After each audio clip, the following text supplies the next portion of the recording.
நல்லார் சித்த மருத்துவமனை, கிருஷ்ணகிரி, சென்னை. 255 அன்னை திருமண சீர்வரிசை பொருட்கள் 1,29,000 மட்டுமே. தமிழகம் முழுவதும் இலவச டோர் டெலிவரியும் உண்டு. உங்கள் Annai stores and furniture, Guduvanchery, Kallakurichi மற்றும் திருவண்ணாமலை. அறத்தின் வழி நின்று வழிபடுத்த இனத்திற்கான ஒரு ஊடகம் வள்ளுவம். சப்ஸ்கிரைப் செய்து உறுதுணையாகுங்கள். பொருளாதாரம் கொடுத்து பெருந்துணையாகுங்கள். வள்ளுவம் நேயர்களுக்கு வணக்கம். அரசியல் பேசு நிகழ்ச்சிக்கு உங்களை வரவேற்பதில் மகிழ்ச்சி. நம்மோடு இணைந்திருக்கிறார் அரசியல் விமர்சகர் திரு உமாபதி அவர்கள். சார் வணக்கம். சார் வணக்கம். சார், விஜய் அவர்கள் இந்த தேர்தலில் போட்டியிடுறாருன்றது ஒரு பெரிய விஷயமா பார்க்கப்பட்டுச்சு. அதில் எடப்பாடி தொகுதியில் விஜயோட வேட்பாளரோட மனு நிராகரிக்கப்பட்டிருக்கு. கொஞ்ச நேரம் அந்த வேட்பாளர் மாயமாயிருக்காரு அப்படின்லாம் ஒரு செய்தி. திருப்பி வந்துட்டாருன்னு நினைக்கிறேன் சார். இது வரலன்னாங்களே, அதை மாயமாயிட்டார் அப்படின்ற ஒரு செய்தி இருக்கு. இது திட்டமிட்டு நடந்ததா? அரசியல் கணக்கு என்ன நடக்குது எடப்பாடியில்? எடப்பாடியில் என்ன நடக்குது அப்படின்னா, எடப்பாடி பழனிசாமி மாதிரி ஒரு ராஜதந்திரியை நீங்கள் பார்க்க முடியாது. ஓகே, என்ன பண்ணியிருப்பாருன்னா, அந்த தம்பியை கூப்பிட்டு போய், இப்போ வெயில் காலமாக இருக்குது, ஊட்டி எங்கேயாவது கூப்பிட்டு போங்கப்பா, மைசூர் ரிசர்வில் கூப்பிட்டு போய், அப்புறம் ஒரு வெயில் காலம் முடிஞ்சோடனே கூப்பிட்டு வாங்கன்னு சொல்லியிருப்பாரு. செலவு காசு கொடுத்து வண்டியில் அவனும் கூப்பிட்டுருப்பாங்க, தம்பி காசு தரோம் வாங்க ஊட்டிக்கு போகலாம், இதுக்கு வெட்டியாக இங்கே சேலத்தில் இப்படி சாவுறீங்க, சரி வாங்க நான் இருக்கேன் சரின்னு கூப்பிட்டு போய், இப்போ எலெக்ஷன் முடிச்சு கூப்பிட்டு வருவாங்க, கூட்டத்தை விட்டுருவாங்க. அவர் உயிர் ஏதாவது உள்குத்து அதிமுகவுக்கு இல்லை, வேட்பாளருக்கும் எடப்பாடியாருக்கும். அவர் ஒரு ராஜதந்திரி. சரி, இந்த பையனை வச்சுக்கிட்டு ஓட்டு கேட்டு காசை வச்சுட்டு இங்கேயே சுற்றிட்டு இருந்தால் நல்லா இருக்காது. சரி, எங்கேயாவது மடியேறி ஊட்டி இல்லை இந்த பக்கம் எங்கேயா கூப்பிட்டு போங்க, இல்லை வெளிநாடு கூப்பிட்டு போனீங்கன்னா தெரிஞ்சிடும். அதனால் இங்கேயே எங்கேயா மறைச்சி வச்சுட்டு எலெக்ஷன் முடிஞ்சதுக்கப்புறம் நல்லா பிரியாணி வாங்கி கொடுங்க, சாப்பாடு நல்லா வாங்கி கொடுங்க, தம்பி கேட்குறதெல்லாம் செய்யுங்க. போலிங் அன்றைக்கி அடுத்த நாள் கொண்டு வந்து இங்கே விட்டுருங்க, 25ஆம் தேதி கொண்டு வந்து விட்டுருங்க, சேலத்திலே விட்டுருவோன்னு அவங்க வீட்லேயும் சொல்லியிருப்பாங்க. உங்கள் வீட்டுக்கார் 25ஆம் தேதி இங்கே வந்துடுவாருமா, கவலைப்படாதீங்க, உங்களுக்கு எதுவும் வேணுனாலும் என்கிட்ட கேளுங்க அப்படின்னு. சார், வாபஸ் வாங்கிட்டு போயிட்டு இருந்தால் நம்ம இதை எடுத்துக்கலாம் சார். ஆனால் வேட்புமனு நிறைய வாபஸ் வாங்கின கட்சியை விட்டு தூக்கிடுவாங்கல்ல, அது எப்படி கட்சியில் வேட்புமனு நிராகரிக்கிறது தேர்தல் ஆணையம் எடுக்கிற முடிவு இல்லை. தேர்தல் ஆணையம் நிராகரிச்சா கூட யூஸ்லெஸ்ன்னு ஆயிரும்ல. அவர் யூஸ்ஃபுல்லாக இருக்கார், அவரை கடத்திட்டாருன்ற மாதிரியும் காட்டணும். அதே நேரத்தில் அவர் கட்சியில் இல்லை, அவர் இருக்கார் ஆனால் இல்லை அப்படின்ற மாதிரியும் காட்டணும். அப்படின்ற மாதிரி தான் சார். 2 பேரோட தேர்தல் விருப்ப மனுவும் நிராகரிக்கப்பட்டிருக்கு. அப்படின்றப்போ அந்த இடத்துல தாவேக்கா போட்டியிடவே இல்லை. எடப்பாடி பழனிசாமி எளிதாக வெல்றதுக்கான வாய்ப்பு இருக்கு. எளிதாக வெல்றதும் இல்லை, கடிசாக வெல்றதெல்லாம் கிடையாது. இங்கே ஒரு 10,000-20,000 ஓட்டு விழுக போதா, அது ஒரு 4,000-5,000 கம்மியாக வரும். அந்த தற்கொலையில் தேடி பார்ப்பா, என்னடா விசிலையே காணா அப்படின்னு சொல்லிட்டு எதுக்காக ஒன்று போட்டு போயிடுவாங்க. வந்ததுக்கு ஏதாவது ஒரு 2 சின்னத்துக்கு போடுவோன்னு சொல்லி போட்டு, அந்த மாதிரி ஒரு குழப்பம் இருக்கும், அவ்வளோதான். Okay sir. பெரம்பூர்லேயும் விஜய் நிற்கிறாருன்றப்போ அங்கே பாமகவுக்கு இடம் கொடுத்துருக்கார் எடப்பாடி பழனிசாமி. அங்கேயும் ஏதோ ஒரு கணக்கு இருக்குது அப்படின்னு சொல்கிறாங்க. இல்லை, பாமகவுக்கு கொடுத்துருக்காருன்னா அங்கே ஜாதி ஓட்டுகள் நிறையா விழுகும் பெரம்பூர்லேயும் சார். ஆமாம், பெரம்பூர்லேயும் சில இருக்குது, ஒரு சில பர்சன்டேஜ் இருக்குது. அது கூட்டி கழிச்சு எதாவது போட்டு, இப்போ தோற்றா பாமக வீக்கான இது போட்டதுனால தோற்றுச்சுன்றாங்க. ஜெயிச்சா பாமகவே ஜெயிச்சிச்சு, விஜய் வேஸ்ட்டு அப்படின்றாங்க. அதாவது ஒரு கூட்டுகள் கழித்தல் போட்டு தான் எடப்பாடியார் பண்ணுவார். எடப்பாடிக்கும் விஜய்க்கும் ஏதோ ஒரு உள்குத்து இருக்குது, ஏதோ ஒரு இது இருக்குது. உள்குத்து எடப்பாடியாருக்கு இல்லை, அதாவது அன்புமணிக்கும் எடப்பாடியாருக்கு ஒரு உள்குத்து இருக்குது. அன்புமணிகிட்ட கூட ஒரு வேளை காசை கொடுத்து நீங்கள் டம்மி பீஸா போடுங்க அப்படின்னு சொல்லியிருந்தேன். திலகம்மா நல்ல வேட்பாளர், திலகம்மா நல்ல வேட்பாளர் தான். இருந்தாலும் அன்புமணி ஒரு வேகத்தில் கூட திலகம்மாவை வேட்பாளராக அறிவிச்சிருந்துருக்கலாம். ஆனால் இது எல்லா இதுக்கும் சூத்திரத்தாரி யாருன்னா நம்ம எடப்பாடியார். அவர் ஏதாவது ஒரு பிளான் பண்ணியிருப்பார், பண்ணாமலாம் பண்ணலாம். Okay sir. இன்னைக்கு விஜய் நெல்லையில் கூட்டத்துக்கு போயிட்டு பேசுகிறாரு. அங்கே எனக்கு ஓட்டு போடுங்க, நம்ம எல்லாரும் நல்லா இருப்போம் அப்படின்னு சொல்லிட்டு ஒரு டைலாக்காக பேசியிருக்காரு. எனக்கு ஓட்டு போடுங்க, மாணவர்கள் நல்லா இருப்பீங்க, எனக்கு ஓட்டு போடுங்க, மீனவர்கள் நல்லா இருப்பீங்க, எல்லாரும் நல்லா இருப்போம், நல்லா இருப்போம்னு சொல்லிட்டு திருமலை படத்தில் பேசுகிற டைலாக்கை பேசியிருக்காரு சார். இல்லை, விஜய் ஒரு நடிகன் தானே, அந்த நடிப்பு தொடர்பானதான் அந்த டைலாக் அதை பற்றி பேசிட்டு தான் வாழ்க்கை. அதாவது அந்த கட்சியும் அப்படி கட்சி தான், ஏதாவது ஒன்று பேசிட்டு மக்களை முட்டாளாக்கிட்டு, மக்கள் அவங்க 5 அறிவு ஜீவன்கள் தான், அவங்களுக்கு ஏதாவது ஒன்று சொன்னால் எதுனாலும் கற்றுவாங்க. அந்த குறிப்பிட்ட விஜய் பேச்சை கேட்டுலாம் இனிமே எவனும் உருவாக போகிறது கிடையாது. இருக்கிற தற்கொலைகளை எனக்கு பூத்துக்கு வர வச்சு ஓட்டு போட வைக்கணும். அதுக்காக தான் ரொம்ப கஷ்டப்படுறாப்புல விஜய். வேறு யாருக்காவது ஓட்டு கூட்டத்துக்கு வரதோ நின்றாங்கடா, இங்கே ஓட்டையும் இங்கே போடணும் அப்படின்றதுக்காக அவங்களுக்கு தெளிவு ஏற்படுத்திட்டு தான் விஜய் போகிறான். வேறு யாருக்காவது ஓட்டு போட்டு உங்கள் ஓட்டை வீணாக்கிடாதீங்க. ஆமாம், அதுதான். அப்படி சொன்னால் தானே அவங்க ஓட்டை போடுவாங்க. அவங்க வருவாங்க இப்போ வருவாங்க. ஆனால் விசிலுக்கு மட்டும் இல்லை, பிடிக்காத சின்னத்தை குத்தி கிழிக்கணும்னு சொல்லி கூட 4 டைம் அமுக்கி விடுவாங்க. அது என்ன பண்ணுறாங்கன்னு எலெக்ஷன் முடிஞ்சாதான் தெரியும் சார். ஆனால் எங்கே பார்த்தாலும் விஜய் விஜய் விஜய்னு மக்கள் எல்லா வெறி தான் விஜயை தோக்கடிக்க போகுது. எப்படின்னா இப்போ விசில் சின்னத்துக்கு 3 டைம் அமுக்குனாங்கன்னா மிஷின் ப்ராப்ளம் ஆகிடும். உணர்ச்சி வசப்பட்டு பண்ணும்போது டோட்டலாக ஜாம் ஆகி நோட்டா கீழே போகிறதுக்கு வாய்ப்பு இருக்குது சில இடங்களில். சார் போகிற போக்கு பார்த்தா ஒரு சிஎம் ஆகி வர போலியா சார்? அதான் சிஎம்மாக எந்த இதுக்காக போகிறாருன்னு தெரியல, எந்த ஊருக்குன்னு தெரியல. ஆனால் நல்லது தானே. Okay sir. 2 தொகுதியில் நிற்கிறாரு, அதுவே ஒரு பெரிய விமர்சனமாக இருந்தது. ஏன் 2 தொகுதி விஜய்? அவர் என்ன பண்ணாலும் விமர்சனம் வருது. ஏன்னா அவர் வந்து மனிதர்கள் செய்யக்கூடிய எதையுமே அவர் யதார்த்த மனிதர்கள் செய்யக்கூடிய எந்த செயலுமே அவர் செய்கிறதில்ல. அவர் என்ன ஒரு கடவுள், மனுஷனே இல்லைன்னு சொல்கிறோன்றக்காக அப்படி நினைக்கக்கூடாது. கடவுளுக்கு அடுத்தபடியான ஒரு ஸ்தானத்தில் இருக்கார். அவர் எலெக்ஷன் வரைக்கும் அவர் என்ன செய்கிறாரோ செஞ்சுட்டு தான் இருப்பார். செங்கோட்டையன் அதுக்கப்புறம் ஆஸ்திரேலியாவில் இடம் வாங்கியிருக்காருன்றாங்க, அங்கே போய் செட்டில் ஆகிட்டார். செங்கோட்டையன் சொல்கிறாரு 4 தொகுதியில் கூட நிற்கலாம். அது வாய்ப்பு இது இருக்குல்ல, எலெக்ஷன் கமிஷன் ரூலில் 4 தொகுதியில் நிற்கலாம், தப்பு கிடையாது. நின்றுட்டு ஒரு இடத்த செலக்ட் பண்ணிட்டு மீதி 3 ரிசைன் பண்ணலாம். அது முன்னாடியே செங்கோட்டையன் சொல்லியிருந்தாருன்னா 4 போட்டுருப்பாப்புல. இப்போ நாமினேஷன் தாக்கல் பண்ணதுக்கப்புறம் சொன்னதுனால அப்படியே 4 போடலாமா, அண்ணன்ட்ட கேட்டுருக்கலாமே அப்படின்ற மாதிரி 2ல், அதாவது இங்கே தப்புனா இங்கே, அங்கே தப்புனா இங்கே அப்படின்ற மாதிரியான. சில பேர் பஸ்ஸுலேயும் ட்ரெயின்லேயும் டிக்கெட் போட்டு வைப்பாங்க. சில டிக்கெட் ட்ரெயினில் கன்ஃபார்ம் ஆகலைன்னா பஸ்ஸில்னாலும் போயிடுவோம் அப்படின்னு. அந்த மாதிரி நம்பிக்கை இல்லாதவர்கள் செய்யக்கூடிய செயலை விஜய் செஞ்சுருக்காப்புல. அப்போ விஜய்க்கே தெரியுது நம்ம தோற்றுருவோம் சொல்லி. ஸோ என்ன பண்ணுறாங்கன்னு பார்க்கலாம். சார் 2 இடத்துல எப்படி சார் போய் பரப்புரை பண்ண முடியும் ஒரே நேரத்தில்? 2 இடத்துல இல்லையா, ஒரே நேரத்தில் ஏன் பண்ணுறாரு? இன்னைக்கு திருநெல்வேலி, நாளைக்கு இங்கே. அவர் வெளியே வரதே ஒரு வாரத்தில் 2 நாள் 3 நாள். அந்த 2 நாளில் இப்போ சும்மா போனால் போதும். இப்போ இங்கே போயிட்டு வந்துட்டார்ல, ஒரு தெரு வழியாக போயிட்டு வந்திருக்காரு, அது எல்லாருக்கும் பரவிடுச்சு. இப்போ அடுத்து வந்து இப்போ திருச்சியில் நாமினேஷன் தாக்கல் பண்ணிட்டார்ல, அப்போ எல்லோரும் பார்த்துட்டாங்களே விஜய, அதுதான் பிரச்சாரம்.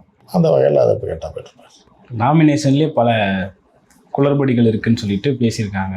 ஆமாம், அது வந்து என்னென்னா இவங்க ஃபார்ம் எதை இந்த வேறு ஒரு வேட்பாளர்லாம் எதை வெள்ளை பேப்பரில் கீழே கிடந்த பேப்பரில் எதை எழுதி கொண்டு போய் கொடுத்துருக்கேன். அப்புறம் எலெக்ஷன் ஆஃபீஸர் மூஞ்சிலே சுருட்டி வீசியிருக்காங்க, எடுத்துகிட்டு போனா என்ன இது என்ன இதுதான் வேட்பு பண்ணுவான்னு. ஸோ அந்த மாதிரி எல்லாம் இப்போ தான் ஃபஸ்ட்டு இறங்குறாங்க. சார் இன்னொரு இடத்துல வந்து வேட்பாளர் வேட்பு மனுவை மறந்துட்டு போயிருக்காங்க.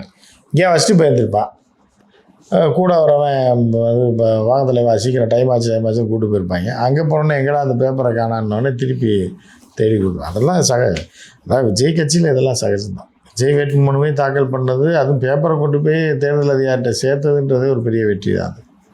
Okay sir. செங்கோட்டையன் சொல்கிறார் சார், விசில் சின்னத்துக்கு ஒரு பெரிய சக்தி இருக்குது, குழந்தைங்களுக்கு சளி பிடிச்சா இருந்தாலும் விசில் ஊதுனா சரியாயிடும். அவரெல்லாம் விசில் ஊதி தான் வாழ்ந்துருக்கு, இவ்வளோ நாள் சளி பிடிக்காமல் இருந்திருக்காருன்னு நினைக்கிறேன். அவர் வந்து என்னென்னா ஏற்கனவே ரெட்டலையில் இருக்கும்போது ஏதாவது பச்சையிலையை கசக்கி சாப்பிட்டோம்னா சரியாயிருன்ற பாலியில் உள்ளது தான். அவரும் எம்ஜிஆர் ரசிகர் தானே.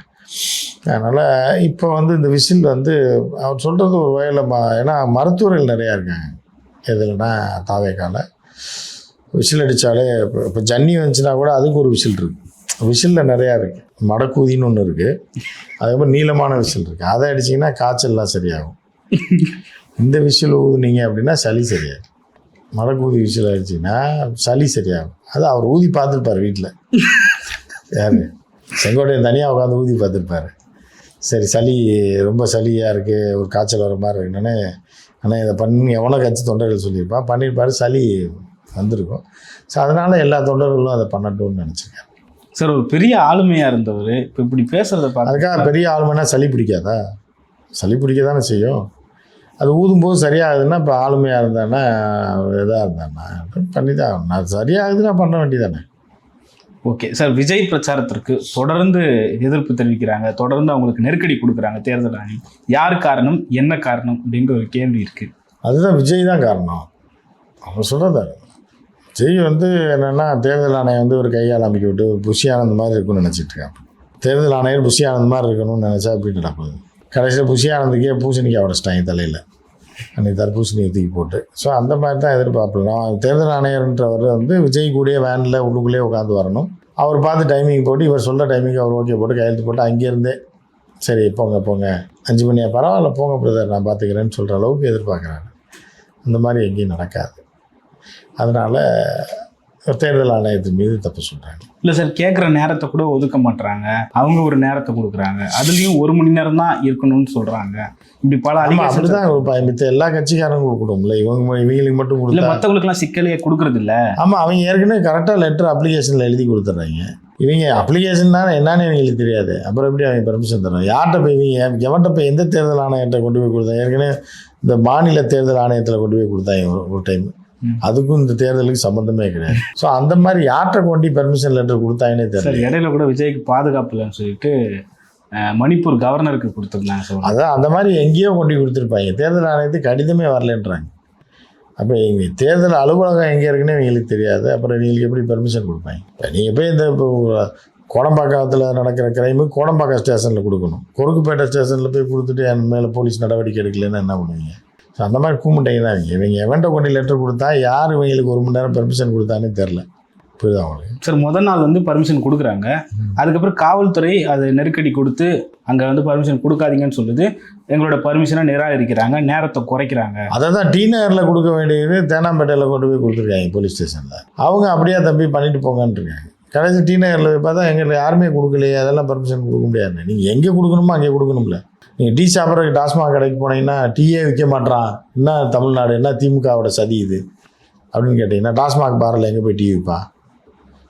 அந்த மாதிரி தான் அவங்க மாற்றி மாற்றி ஏதாவது ஒன்று பண்ணிவிட்டு திமுக மேலே ஏதாவது ஒன்று சொல்லுவாங்க. சார், எல்லாத்துக்கும் திமுகன்னு சொல்கிறாங்க. ஒரு சிலர் கேள்வி கேட்குறாங்க, தேர்தல் ஆணையம் பாஜக கட்டுப்பாட்டில் இருக்குது, ஏன் இல்லை? இவங்க எல்லாருமே அந்த கட்சியில் உள்ள அந்த மூத்த இவங்க எல்லாமே அவங்க குடும்பத்தில் இருக்கிறவங்களே பார்த்து பொண்டாட்டியை பார்த்தே நீ திமுகவோட சதியாக தான் இருக்குன்றாங்க. அந்தளவுக்கு ஆகிட்டாங்க, மெண்டல் ஆகிட்டாங்க.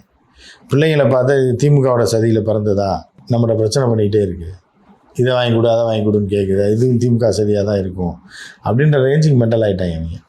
அதனால் அப்படி தான் இருப்பேன். அவங்க எதாக இருந்தாலும் திமுக தான் சொல்லுவாங்க. சார், ஆதவர்ஜுனா ஒரு படி மேலே போய் சொல்கிறார் சார், ஒரு காலத்தில் எங்களை வீழ்த்த அதிமுகவும் திமுகவும் கூட்டணி வச்சுட்டு வரும். இல்லை, அவன் ஒரு அரலூசு தானே. சீமான் சொன்ன மாதிரி நீ என்னப்பா மெண்டல், நீ எதை வேணாலும் பேசுவேன்ருக்காது. அவனை குடும்பத்திலேயே துரத்தி விட்டாங்க. இந்த 24ஆம் தேதியோட அவனை ஊரை விட்டே துரத்தி விட்டுறாங்க. அதுக்கப்புறம் பேசவே மாட்டேன். சரி, சொல்கிற மாதிரி தான் அழுதாரு பார்த்தீங்களா சார்? எதுக்கு எழுதாங்க? இந்த மாதிரி எங்கள் அம்மாவுக்கு சாதி கொடுமை நடந்துச்சு. கொடுமை நடந்துச்சு. அவன் லூஸுங்க, அவன் மெண்டல் பை, அவன்லாம் ஒரு ஆளுன்னு சொல்லி பேசி அவன் எதையா எல்லார் வீட்லேயும் தான் அம்மா இருக்குது, பலர் வீட்டில் அம்மா இறந்து போகிறது தான். அதை சொல்லி சரி உங்கள் அம்மா இறந்து போச்சுன்னா உனக்கு எதுக்குடா ஓட்டு போடணும், யாரா நீ முதல்ல அப்படின்னு கேட்பாங்க.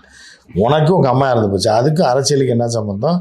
நீ எலெக்ஷன் நின்று என்ன பண்ண போகிற? உங்கள் அம்மா உயிரோடு கொண்டு வந்துடுவியா அப்படின்னு சொல்லி மக்கள் பார்க்குற வேணால் மெண்டலாக இருக்கான் போல், மடக்கு ஊதியை வச்சுக்கிட்டு அப்படின்ற மாதிரி எப்படி விஜய் சமாளிக்கிறாப்புலன்ற மாதிரியா போயிட்டுருக்கு. ஸோ அந்த கும்பலே டுபாக்கூர் கும்பல் தான். ஸோ தொடர்ந்து அழுத்தம் கொடுக்குறாங்க. இன்னும் ஒரு 10 நாள் இருக்குது தேர்தலுக்கு, எப்படி விஜயை பரப்புரை செய்ய விட போகிறாங்க அப்படின்றது செய்ய விட போகல. முதல்ல விஜய்க்கு வந்து ஊர் தெரியாதுங்க. ஏதாவது ஒரு வண்டியில் ஏறி ஏதாவது டிரைவர் பார்த்து கூப்பிட்டு போகிறது தான். இந்த பக்கம் விடு அப்படின்னா இப்படி போவாங்க, இந்த பக்கம் விடுன்னா இப்படி போவாங்க, பாண்டிச்சேரி கடலூர் பக்கம். அப்படி தான் அவங்களுக்கு எந்த இடமும் தெரியாது, எதுவும் தெரியாது. சரி, தேர்தல் தொடங்கி கிட்டத்தட்ட ஒரு 15 நாள் ஆயிடுச்சு. 3 நாள் தான் இது வரைக்குமே விஜய் வெளியே வந்துருக்கு. இன்னும் 2 நாள் போவாங்க, அவ்வளோ. இன்னொரு 10 நாள் இருக்குது, 15 நாள் இருக்குது. ஆனால் விஜயோட வரவை எதிர்பார்த்து காத்துட்டு இருக்காங்க தமிழ்நாட்டு மக்கள். அது மக்கள் நிறையா காத்துட்டு இருக்காங்க. எப்படா அந்த கர்மாந்திரம் நிறையா பேர் பணத்துக்கு எதிர்பார்த்துட்டு இருக்காங்க. நம்ம வீட்டுக்கு வந்தால் புருஷன் அனுப்பி வைக்கலாம், இல்லை பையனை அனுப்பி வைக்கலாம், ஏதாவது தேருன்ற மாதிரி நிறையா பேர் எதிர்பார்க்குறாங்க. விஜய் வரணும், பிரச்சாரம் பண்ணணும், குடும்பத்தில் நல்லது நடக்கணும் அப்படின்னா விஜய் வரணும்னு நினைக்கிறாங்க நிறையா பேர். அதுக்கு தான் நினைக்கிறாங்களே தவிர, ஆனால் விஜய் அதுக்கு பேமெண்ட் கொடுக்குற அளவுக்கு அவ்வளோ பேமெண்ட் இல்லைன்னு நினைக்கிறேன். அதனால தான் இப்போ அமைதியாக போயிட்டுருக்கு. அதை விரும்பி தான், அதை தெரிஞ்சு தான் அந்த வேட்பாளர்கள் விஜயோட உருவத்தையோ இல்லை விஜயோட பொம்மையோ இல்லை விஜய் மாதிரி இருக்கிற ஒரு டூப் ஆர்டிஸ்டையோ போட்டு கூப்பிட்டு வராங்க சார். ஆமாம், அது நிறையா பேர் இருக்காங்க. நிறையா பேர் இந்த வேஷம் போட்டு சுற்றுறவங்க நிறையா இப்போ இருக்காங்க. ஸோ அந்த மாதிரி வந்து இப்போ கட்டோட வச்சு கொண்டு போயிட்டுருக்காங்க. அந்த மாதிரி இப்போ இந்த ரஜினி கமல் மாதிரி வேஷம் போகிறதுல கூட விஜய் மாதிரி அவனும் இல்லை, ரொம்ப ரேர். விஜயகாந்த் இருப்பார், அது ரொம்ப ஈஸி சார். வெள்ளத்தாடி கண்ணாடி ஒரு காக்கி பேண்ட்டு போட்டு ரிக்வெஸ்ட்டாக முடிஞ்சு போச்சு. பட் ஆனால் அந்த மாதிரி அதில் வந்து இப்போ அவங்களுக்கு இப்போ நல்ல வருமானம் இல்லைன்னு யாரும் வர்றதில்லை போல். கமல், ரஜினி, விஜயகாந்த், அப்புறம் வந்து மாறுறாத இந்த மாதிரி ஆட்கள்லாம், எம்ஜிஆர் மாதிரி, சிவாஜி கணேசன் மாதிரிலாம் இருக்காங்க. பட் விஜய் மாதிரி அதில் நிறையா பேர் இல்லை சார். ஒருத்தர் சொல்கிறாரு சார், விஜயே ஒரு பொம்மை, விஜய் மாதிரி ஒரு பொம்மையா அப்படின்னு. அதுதான் அது. இப்போ விஜய் பொம்மைன்ற அளவு கூட ஏற்றுக்க முடியாது. விஜய் ஒரு மண் அப்படின்னு வேணால் எடுத்துக்கலாம். அந்த மாதிரி ஒரு மண்ணை செஞ்சு காமிச்சு கூப்பிட்டு வராங்க. இந்த 24 வரைக்கும் இந்த கூத்தெல்லாம் நடக்கும். 24க்கு அப்புறம் விஜய் வந்து ஃபாரின் போயிடுவாப்புல. அது வரைக்கும் தான் அதெல்லாம். ஓகே, ஒருத்தர்லாம் போயிட்டு கேட்குறாரு சார், கடலோர மக்கள்கிட்ட போயிட்டு சுறா படம் பார்த்தீங்களா, விஜய்க்கு ஓட்டு போடுங்க அப்படின்னு கேட்குறாரு சார். அதுதான் அது அந்த கூட்டமே ஒரு தற்கொலை கூட்டம் தானே. தற்கொலை கூட்டம். அவங்க 5 அறிவு கிடைச்சவங்க தான், 6 அறிவு கிடையாது. அது மாதிரி சுறா படமே ஓடலையே, அது மக்கள் அப்பயே ரசிக்கலையே. அப்புறம் மீனவர்கள் சார்ந்த படம், மீனவர் சார்ந்த படம்னா மக்களை மீனவர்களே பார்க்கல, அந்த படத்தையே பார்க்கல, அப்புறம் எப்படி விஜய் பார்ப்பாங்க? அதில் வடிவேல் கேரக்டர் தான் அதை அந்த அந்த இம்ப்ரெஷனில் தான் ஒரு கட்சி ஆரம்பிச்சு. அம்பரலா கேரக்டர். ஆமாம், அந்த அம்பரலா கேரக்டர் தான் விஜயோட ஒரிஜினல் கேரக்டர். காலையில் வந்து போட்டிட்டு நடந்தால் சாயந்தரம் வந்து கோப்பா கேட்பான் பாருங்க. அதே மாதிரி தான் காலையில் பிரச்சாரத்துக்கு பெர்மிஷன் வாங்கிட்டு சாயந்தரம் போய் எனக்கு அனுமதி தரலைங்கிறது. அப்போ அவங்க சொல்லுவாங்க போகிறேன் கோப்பை எடுத்து அடிக்கவா அப்படின்னா, அந்த வடிவேல் கேரக்டர் தான் விஜயோட ரியல் கேரக்டர். சார் இன்னொரு நிதர்சனம் வைக்கிறாங்க, விஜய் இல்லை தாவேக்கா திட்டமிட்டு தான் இந்த நேரத்தை வந்து கேட்குறாங்க. அதான் அந்த வடிவேல் காமெடி தான், அதை வச்சு தான் பண்ணுறது. நிராகரிக்கணுன்றதுக்காகவே கேட்குறாங்க. ஆமாம், அது கேட்குறது அதுக்கு தான். நிராகரிக்கணுன்றதுக்காக தப்பாக எழுதி கொடுக்குறது, என்னடா சோத்தில் கல் இருக்குன்னு செங்கலை காட்டுறது, இந்த மாதிரி கிறுக்கு பயலுக்கு தான். அதான் 25 வரைக்கும் பொறுத்துக்கணும் தமிழக மக்கள். 24 வரைக்கும். 25க்கு அப்புறம் விஜய் கதை வேலி தான். அப்புறம் இந்த படம் வரும், இது ஜனநாயகம் வந்துடும். 25 ரிலீஸ் ஆகிற வாய்ப்பு இருக்குது, 25, 26. அதுக்கப்புறம் அப்படியே பேசாமல் விஜய் ஆஸ்திரேலியாவில் செட்டில் ஆயிடும். இப்போ இடம் வாங்கி போட்டிருக்காங்க ஆஸ்திரேலியாவில். அங்கே போய் செட்டில். திரிஷாவும் பக்கத்து இடமும் பக்கத்து ஃப்ளாட்டு அவங்க தான் வாங்கியிருக்காங்க. எலெக்ஷனுக்கு அப்புறம் அந்த டைவர்ஸ் கேஸ் முடிச்சு நேராக அங்கே செட்டில் ஆயிடுவாங்க. சார் இப்போ கட்சி தொண்டர்கள் அது புஷிலாம் வந்து கட்டிகிட்டு இருக்காங்க. புஷி வந்து ஏற்கனவே தெரியும், பாண்டிச்சேரியில் ரெசார்ட் கட்டிகிட்டு இருக்காப்புல. ஆதவர்ஜனா ஏற்கனவே வீட்டை விட்டு தத்தி விட்டாங்க. இப்போ இதுவும் போச்சு, உள்ளதும் போச்சு, நல்ல காணான்ற கதையாக போயிட்டு இருக்கு. ஓகே சார், பல்வேறு கருத்துக்களை பகிர்ந்து பண்ணிங்க. மற்றும் ஒரு கான்செப்டும் நன்றி சார்.